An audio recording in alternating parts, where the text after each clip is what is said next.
Hi student, let's continue with the design issues of the code generator. So far we had seen the input to code generator, target program and memory management. Now let's see the remaining three design issues in the code generator. The next one is the instruction selection. Okay, so the fourth one is the instruction selection.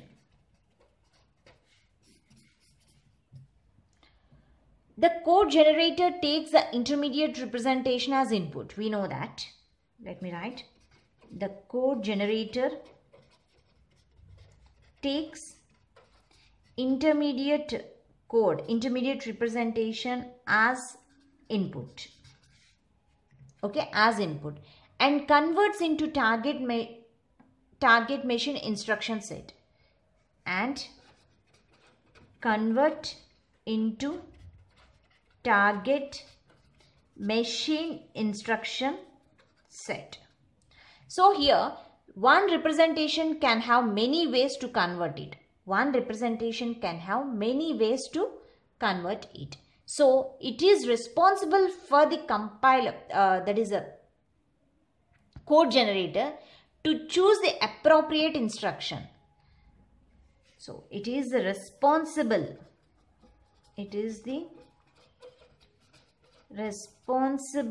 for code generator to choose appropriate instruction. So that is the instruction selection. The code generator itself has to select the appropriate instruction, because one representation can have many ways to convert. The quality of the generated code is determined by its speed and the size. So remember this point. The quality of the generator, that is a code generator, the quality of the generated code is determined by its speed and size.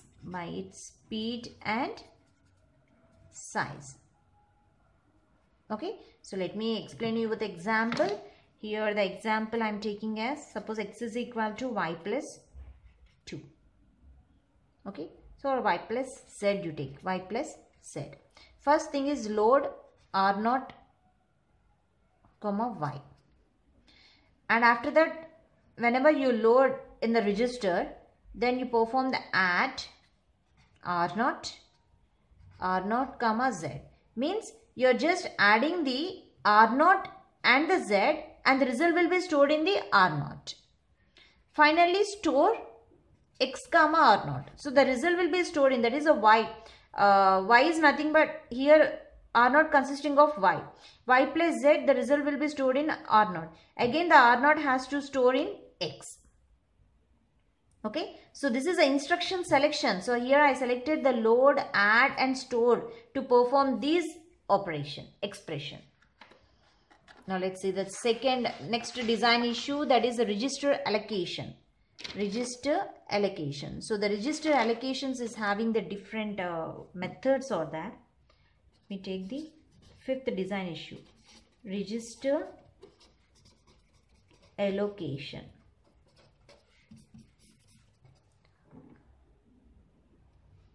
So here these are the issues in the design of a code generator. The key problem in the code generation is deciding what value to hold in what register.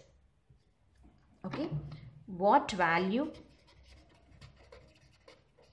to hold in what register. So this is the main key problem in the code generation. Okay, so actually these instructions, whatever the instructions are there, that instructions is involving in register operands and the memory operands. So whatever the instruction we are taking, that instruction is involving in register operands or well as in the memory operands. Means some data will be stored in the registers and some data is directly stored in the memory. That we know that. Okay. So whatever the assembly instruction we are taken, that instruction consisting of registers as well as the memory locations. So here the thing is what value to hold in and in what register and what value will be stored in the memory. That is a typical problem in code generation. Okay, so if you select the register operands, obviously it's usually short and very fast. The registers are fast when compared to the memory, and the memory operands are larger and slow. These are larger and slow. Okay, the use of registers here is in the register allocation is subdivided into two sub problems. What are the two sub problems? One is the register allocation. One is the register allocation. And the next one is the register assignment. Register assignment. So these are the two sub problems that are used in the register. The use of registers is subdivided into these two sub problems: register allocation and register assignment. So the register allocation, here it's saying that during which we select the set of variables that will reside in register at a point in a program. Register allocation, during which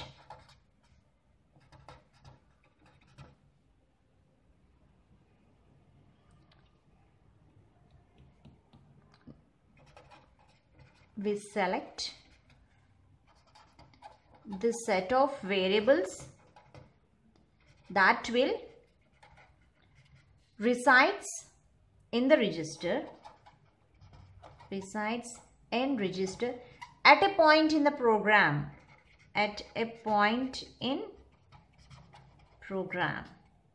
Then what about the register assignment here, during which we pick the specific register,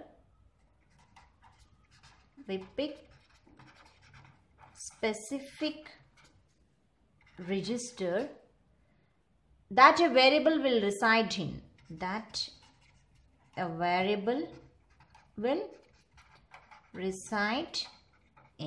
because a register assignment. So here during which we can pick a specific register. So whatever the register that you require, you just pick that specific register, and that a variable will be reside in that specific register. Now let's see the last design issue in the code generation, that is the evaluation order. Sixth one, it's a evaluation order. The order in which the computations are performed can affect the efficiency of the target code. Let me write the point. The order in which computations are performed can affect the efficiency of the target code. So when instructions are independent, their evaluation orders can be changed. When instructions are independent, their evaluation order can be changed. Okay, so the evaluation order here, the order in which the computations are performed can affect the efficiency of the target code. So let me explain you with an example of this evaluation order. Let me take a simple example how you are going to evaluate the expression, how it is affecting the result. C plus D into E. Okay, so this is an expression. A plus B minus C plus D into E is an expression. First, I need to convert this expression into 3 address code. So that is T1 is equal to A plus B, let me take, and T2 is equal to, this is C plus D I had taken. And next T3 is equal to, just take this complete expression like E into T2, and finally T4 is equal to T1 minus T3. So this is a 3 address code because this is T1 and T2 and this complete expression is a T3 and this complete expression is a T4. So for this I am writing the assembly code. How I am writing? First move A comma or not. This expression. First move A into okay, take this registers and move into R0 and add B comma or not. Okay, so adding the B comma or not. So let's take this here R0 comma A. Move A value into R0 and add R0 comma B, and the result will be stored in R0. Now next expression, this one. Move R0 comma T1. So I am just moving the T1 which is holding that will be moving to R0. And finally add D comma R1 and then move E comma R0. After that you have to perform multiplication. Mul R1 comma R0. After multiplication just move T1 comma R1. After that you need to subtract R0 comma R1 and finally move the result into R1 comma T4. So this is only the assembly expression for the assembly statements for this 3 address code. So this is a normal. Now just reorder this. Reorder this. Reorder.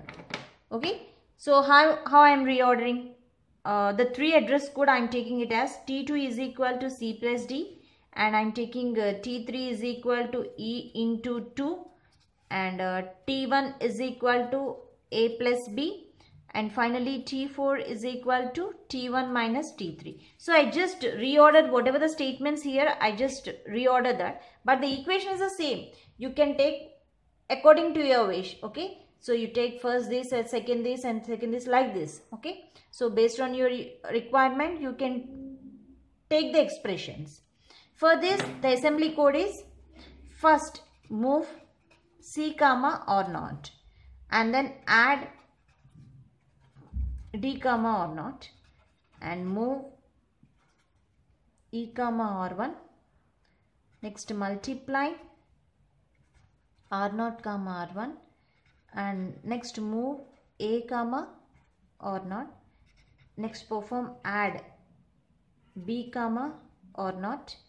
Next subtract R1 comma R0 and finally move R0 comma T4.